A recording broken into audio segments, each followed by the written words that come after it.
My life has been a roller coaster from birth. You may think that my story is unrealistic, but everything I'm about to tell you is true. When I was about 5 months old, an old man, Mr. O'Sullivan, found me on his porch when he was going outside to feed his cat. I was in a cardboard box wrapped in a blanket. I wasn't crying or anything, just looking around. Before I tell you what happened next, please like the video and subscribe to the channel. Don't forget to hit that notification bell if you never want to miss out on another great story. Thanks, you're the best. You might be thinking that he called the police immediately and tried to get rid of me as soon as possible, but he didn't do that. He decided that he'd try to take care of me himself, and whenever anyone asked, he told them that I was his granddaughter. He named me Julia, after his long-lost wife. As I grew up, he told me lots of interesting stories about his hometown in Ireland. I went to bed dreaming about leprechauns, fairies, and all the cool mythical creatures I was convinced lived there. I called him Grandpa my whole life, until I was about 10 years old. He decided to tell me the truth about where I came from. So, you don't know who my parents are? No, and they never came searching for you either. I always thought they'd show up here one day, but that never happened. I suppose they had some kind of difficulty and they just couldn't take care of you. But don't worry, I'll always make sure that you're happy and well taken care of. I was grateful for him, but still sad. Then, I experienced the most depressing and heartbreaking thing that ever happened to me. When I was 15 years old and Mr. O'Sullivan was 90, he passed away peacefully in his sleep. I was all alone and I didn't know what to do. I was terrified of going to some kind of orphanage or to a foster care with people I didn't know. I called the police and they showed up at my house with an ambulance. My dear Mr. O'Sullivan was taken away and I was interviewed. I decided that I had to tell them the truth, and while I was doing that, some neighbors were passing and decided to listen too. So you're not his real granddaughter? He found you on the porch? One of them said. Everyone looked amazed. Yes. Before I could blink, there were cameras everywhere and I was surrounded by reporters. I was asked to tell my whole life story and I was honestly so overwhelmed by everything that I did as they asked. "Oh, you can stay with us for tonight, honey," said one of my kind neighbors after everyone had left. Her name was Marina and she lived alone. I slept for a really long time because it's what I usually did when I was sad. I woke up to Marina shaking me. Julia, there are some people outside who want to meet you. Come quickly." I got up, got dressed, brushed my teeth, and went to see what she was talking about. As I walked into the living room, I was taken aback by a very well-dressed couple sitting on the couch. "This is Melinda and Patrick. Let me talk to you in the kitchen for a second." She dragged me into the kitchen and whispered, "Julia, these are two of the richest people in the country. They aren't millionaires. They're billionaires. And they're interested in adopting you. I know that life has been very sad lately, but this could be the change that you needed in life. Maybe it will all work out. Just be nice to them out there." I went back to the living room and sat down. "Hi, Julia. It's a pleasure to meet you. We heard about your story on the news and we found it very, touching. We came here today to express our interest in adopting you. Well, that's if you'd like us to." Well, I suppose I have nowhere else to go anyway. Thank you. Great, we'll get the papers signed this afternoon. Will you be ready to leave tomorrow morning? Patrick said. Yes, I will be. Thanks again. I spent the rest of the day back in Mr. O'Sullivan's house packing a few of my favorite things into suitcases. He had left the house to me, but I wouldn't be able to fully inherit it until I was 18. I asked Marina to keep an eye on it. The next day, I was ready to leave. They didn't pick me up. Instead, they sent one of their drivers. He drove a very expensive-looking car, although I don't know the brand because I know nothing about cars. We drove for about 2 hours, and when we got to the house, I felt like I was in some awkward kind of dream. This isn't a house. This is a palace. Well, yeah, it's pretty huge. I'll take your things inside. I felt like it would take an entire day to walk around the building. When I walked through the door, it was too much to take in. Everything looked super expensive. I felt like I was too unimportant to be there. And what happened next certainly made me feel that way. Melinda walked in and didn't even say hi. She was completely different from the person I'd met the day before. "Come with me. I'll show you around the house," she said without even smiling. I never imagined that my new mom would be so unenthusiastic about my arrival. There were at least 40 bedrooms and each one was decorated differently from the last. The bathrooms were extremely spacious and all smelled wonderful. In addition to the bedrooms, there were all sorts of other rooms which were being used for different purposes. A games room, a cinema, a bar, a massive library, and several playrooms. Why do you have so many playrooms? Oh, they're for our 2 children, Carly and Jake.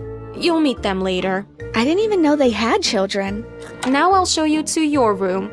I was happy because my legs hurt from all the walking. I started to feel a bit of excitement imagining what my luxurious bedroom in this massive house would look like. But I was taken to the basement. I thought you said you were taking me to my room. Don't be rude, you're an orphan. Be grateful for what you receive. In the dark basement, there was a little door which led to a tiny bedroom with no windows. There was a small bed with some dirty old sheets on top, a desk, and a candle. It smelled musty. This was much worse than my bedroom at Mr. O'Sullivan's house. This is your room. I couldn't believe it. Here I was in this mansion owned by billionaires who had adopted me, and they wanted to keep me in an old basement. Almost every bedroom upstairs was beautiful and empty with a view of the ocean. But I would be stuck here. Which bathroom can I use? Outside there is a well. You will carry a bucket to the well and fill it up and come back here to clean yourself up. There's a toilet for the servants outside and you can use that one. Oh, and I nearly forgot to show you. She led me to a little cabinet next to my bed. This is your food supply for the week.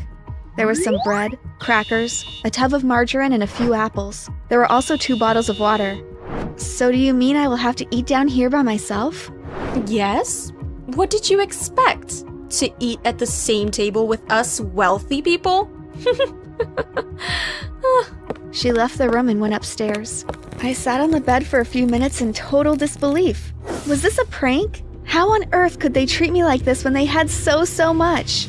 The next few days were probably the worst of my life. I really missed Mr. O'Sullivan, and the way I was treated did nothing to help the situation. I was really hungry, and I hated life in that basement. Everyone in the house ignored me, even the servants. Sometimes Patrick seemed to feel sorry for me. Carly and Jake looked at me like I was the most disgusting thing they'd ever seen. To make things worse, I was registered in the worst school in the district. I'd have to walk for 30 minutes to the main road, then catch the school bus. Although my new mom and dad had at least 10 cars and different drivers for each one, Carly and Jake went to an expensive private school. During the first week of school, I couldn't get any clean water from the well, so I couldn't clean myself properly. People at school began to tease me about being smelly and poor. Poor because I only had the same 5 outfits and I wore them every single week. I usually sat in the back and spoke to no one. When I got back home, I would go straight to my room in the basement until one day, I noticed that my adoptive parents didn't get home until much later. So sometimes I'd walk around the house to admire the rooms, or I'd go outside to explore the massive garden. One afternoon while I was walking around the back of the garden, I heard a strange sound. Psst! I looked around and saw a funny-looking boy about my age. You're that girl who was found on the man's doorstep, aren't you? I scowled at him. No, I'm not trying to be rude. I think your story is so interesting. I'm so sorry about all that happened to you. It's great that you've been adopted and you get to live here, though. I'm Todd, by the way. I live over there. He said while pointing to the house next door. It was also a huge mansion. Well, you'd think that my life was perfect here, but it really isn't. I don't know why I felt like I could trust him, but I did. I told him everything and he looked like he could cry. I always knew these two are awful, but I never imagined that they could do something like this. Why don't you come over to my house for dinner? And just like that, Todd became my best friend. After school, I'd go to his house and stay for dinner. His parents were very nice to me. No one at the other house noticed that I was gone anyway. On weekends, I stayed home, and when I was sure that no one was home, I'd go exploring again. One Saturday, Melinda and Patrick had taken their children to a water park, and I was home alone. After raiding their fridge and bringing some snacks back to my basement, I decided to walk around a bit. I was on the 4th floor and I noticed that one of the rooms was left slightly open. I pushed it and looked inside.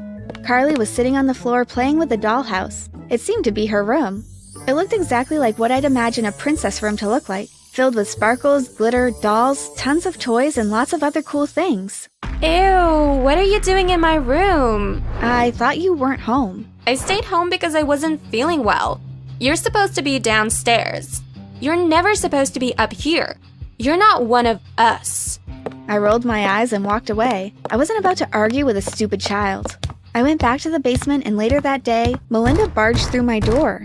What were you doing walking around our house? Have you lost your mind? You scared my daughter and you made her room smell terrible. Am I just supposed to stay down here all day? Yes, we don't want you interfering with our stuff. By the way, you smell really bad. The well is empty, I sighed. You're grounded. You're not even allowed to go to school for at least a week. And I'm not giving you any food. She slammed my door. I curled up on my bed feeling extremely depressed. I cried for a few hours. Then I heard a noise in my room. I opened my eyes and lit the candle, and there was a rat walking near the food cabinet. I nearly screamed, but instead I got up, ran upstairs, and straight out the door. I can tolerate a lot, but not rats. I ran all the way to Todd's house and knocked on the door. When nobody opened, I threw stones at his window until he woke up and saw me. What's wrong? He said while opening the door. I told him everything. I can't stay there anymore. I have to run away. I'll run with you. Sounds exciting. He packed a bag with everything he thought we would need, and we walked until we found a bus. I don't understand why you're doing this. Your life was already perfect. You could have just let me go on my own. Well, actually, I tricked you. We're going to stay at a hotel for a day, and then we'll go to the media with your story. I think everyone deserves to know what happened to you. We had a wonderful day the next day. In the afternoon, Todd called several journalists who came straight to the hotel to interview me. I told them everything those awful billionaires put me through. They were outraged, and when my story went live, everyone was too. We both went back to Todd's house where his parents were waiting for me with open arms. You can stay with us until this is all sorted out. The police came to arrest these two dreadful people today, and now their kids are in foster care. It's crazy how the tables have turned. Anyway, you're safe here. His mom hugged me. Melinda and Patrick are still in jail today for child abuse, and I have no idea where their own kids are. Years later, I found out their reason for adopting me. Before I was born, Patrick had an affair with his secretary and had a daughter that looked just like me. Melinda wouldn't allow him to be a part of her life, and he was only sent pictures once in a while. When he saw me on the news, I reminded him so much of her that he begged Melinda and she agreed that they could adopt me. But I still reminded her of her husband's unfaithfulness, which is why she treated me so horribly. Patrick wasn't strong enough to tell her to stop because he still felt a lot of guilt. None of this made any sense to me, but life is like that sometimes.